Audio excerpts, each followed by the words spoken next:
I was asked of the 26 countries I visited, what was my top 5 favorite countries? I would say number 5, which may surprise people who've been following me like on YouTube and Instagram for a while. It would be Kazakhstan. So Kazakhstan was probably one of the most stressful countries that I traveled to on my trip, because for me, I am a road tripper. I love driving. I love being behind the wheel, even though sometimes it doesn't love me.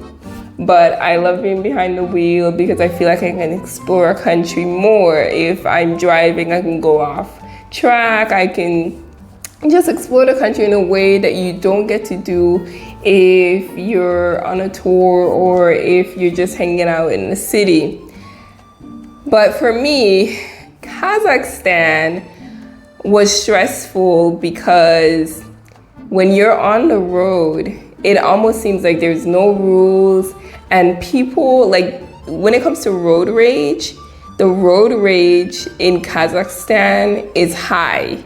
Like, you just never know what to expect, and like, you're preparing for the worst. You're preparing for people to be honking their horn and being really aggressive, and you just never know like how far this road rage is willing to go. Like, is it just that they're honking their horns, or are they going to be trying to swerve in front of you to cut you off? Yes, they're going to do that. I mean, there's just like no rules to what people are willing to do. So it was really stressful for me being there. But then when I am walking on the street, going into grocery stores, whatever, people are just the kindest. You cannot believe, like, this is the same culture of people that I've been just driving on the road with. Like, it's nuts, because people are just so kind when you're walking, when you're not in a car, as opposed to when you're driving. And the country is so beautiful. And I want to say that, like, culturally, they seem to have preserved their culture really well. And everything seemed like a learning opportunity for me. And especially me being in a country where I didn't even speak the language, I didn't feel like an outsider. Like, I didn't just feel completely out of place. I still felt welcomed. I felt people were kind. Like, I remember the day that it was snowing. I traveled with one pair of like 3.5-inch boots.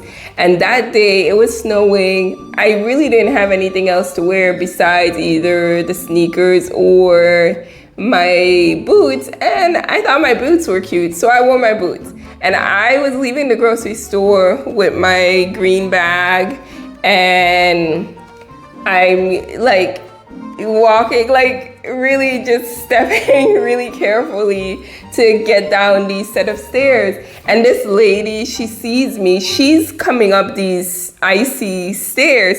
She sees me and extends her hand to me and helps me down the stairs. And like, I think like the day before, I was just like, it's so stressful here. People are so unkind. And then she did that, and it was like, oh my God, people are so nice.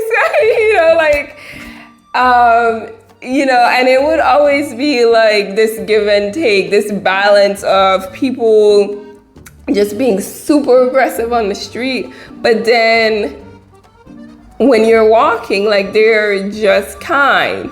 I feel like culturally, I received a lot from the country, and it's a really beautiful country, and a country that I would definitely want to go back to. Number 4 would be Botswana, and it's primarily, for me, the people. People there in Botswana, specifically in Gaborone, I'm not really sure, I could be pronouncing it wrong. But in the city, people there are just so warm-hearted, so welcoming. They made me feel like I was a part of their culture from the time I was attempting to cross the border. People were just super kind. Like this guy, I was trying to go across the border. This guy, like, you know, he came up to me, he asked me where I was from, and we started talking, and then he offered to teach me the language, and I had my notebook and I wrote down like everything that he was teaching me. I really think that like the greeting Dumela, something as simple as that, I really think that opened up doors for me in people knowing that I'm not from there, but seeing my effort in wanting to learn their culture. They were so welcoming to me. So I would put that as number 4. Number 3, I'm gonna say it was Brunei. Brunei is one of those unexpected countries. You don't hear people talk about Brunei. You don't hear people saying, oh, I'm gonna go vacation in Brunei, it's a hot spot. No, nobody talks about Brunei. But like secretly, that's a country I would go back to in a heartbeat. And I remember when I first got to Brunei, the driver that picked me up, he was like, people come here and they spend about 3 days and they're gone because there's nothing to do here. And I was like, oh, well, you know, I'll see, because I don't have an exit ticket. So I'll see if there's stuff to do. I ended up staying in Brunei for, I think I was in Brunei for maybe like 6 days. And I could have stayed in Brunei longer. There's a lot to do in Brunei. You have to be willing to leave the city. If you're an outdoor person, there's a lot to do. Go to the green side of Brunei, go across the bridge. There is a national park there. You can go kayaking, you can do canopy walks. You can go down the rivers to go to the waterfalls. There's just all type of stuff you can do. There's hiking that you can do. There's a lot. And I think there's like 4-wheeling. There's a lot of stuff to do on the green side of Brunei. And I would definitely recommend that. I went to the beach one day so I can watch the sunset, but I didn't get an opportunity to go to the beach to actually like enjoy the water. So that's another thing that I could have done had I had more time. It's a beautiful country. It's probably one of the safest countries that I travel to. Like, it is safe. Safety, beauty, nature, city. I can't ask for much more, you know, from a country. Number 2 would be Turkey, or Turkey, as a lot of people may know it as. They did change their name recently to Turkey. So I just wanted to note that. The reason why Turkey would be at number 2 for me is because of how beautiful the country is. I'm a sucker for nature, and when a country can give me like nature, mountains, cliffs, and just like valleys of just beauty, it reminded me of like the Grand Canyon, Bryce Canyon, and Zion just kind of rolled into one. And then you have the beach side of Turkey, just absolutely beautiful. The place I stopped on the coast of Turkey was amazing, beautiful, left me speechless. And then people were just kind-hearted and friendly and warm and inviting. So that was like the icing on the cake for me. So that's why it is up there for me.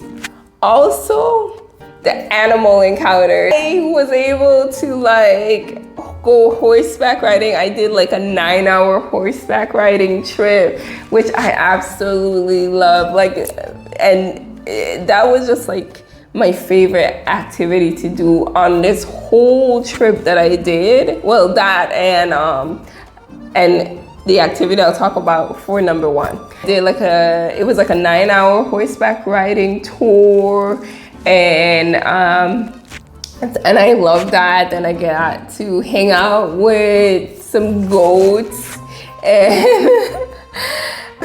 and I have a video I posted about that one, which I can link in the description as well. If you haven't seen it, you can go and see that one. And then cat encounters all the time. There are stray cats everywhere. I posted a video about a cat encounter, which I can also link in the description. Just being around the animals as well was kind of special to me. I like animals except dogs. And don't come with your hate for me because I said I don't like dogs. But yeah, I love the animals, especially the horse. So that puts Turkey in number 2 for me. And then number 1 for me was Eswatini. Eswatini, besides I'm gonna say the negative first. So besides crossing the border to get into the country on a Friday, everything else about the country I absolutely loved. My favorite activity on this whole journey was when I did that walk at one of the wildlife places by myself. I was able to see zebras on my walk, deers, antelopes. Who can say that they have seen zebras on their walks? Not many people. So I got to go to the cultural village and learn about the culture. I appreciated that experience. And then I did a safari, which was amazing. I mean, being up close, like with elephants and lions, that was truly amazing. And that's why Eswatini was at the top of my list. If you have any other questions, please let me know in the comments. And I will be answering all the questions that I've received over the last 3-4 months. And I will be sharing some tips and sharing some travel stories, as well as sharing lessons learned along my journey. And hopefully something I share can help you if you ever decide you want to take time off to travel the world, or if you're planning a trip. If you have any questions, let me know in the comment section. Be sure to like and subscribe, and I'll see you in the next video.